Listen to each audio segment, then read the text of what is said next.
Our next formula is sum product. This is our given table. This is quantity field, items field. This is quantity field. This is price field, and this is amount field.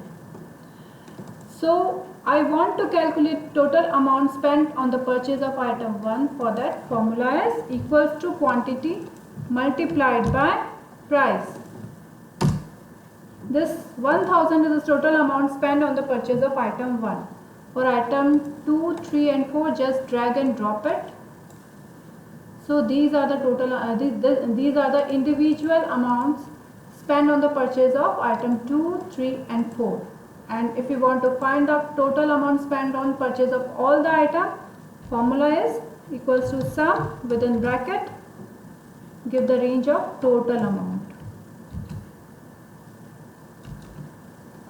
Now for this total amount, we have to multiply individual cells, that is quantity with price, and then we have to add them in the end to get this total amount.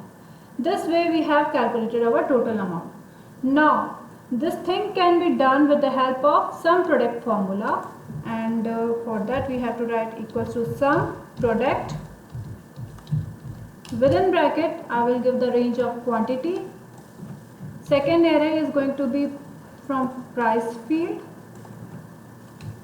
Close the bracket. Answer is same. Now what this formula is doing inside is it is multiplying quantity with price plus quantity multiplied by price of item 2 plus quantity multiplied by price of item 3 plus quantity multiplied by price of item 4.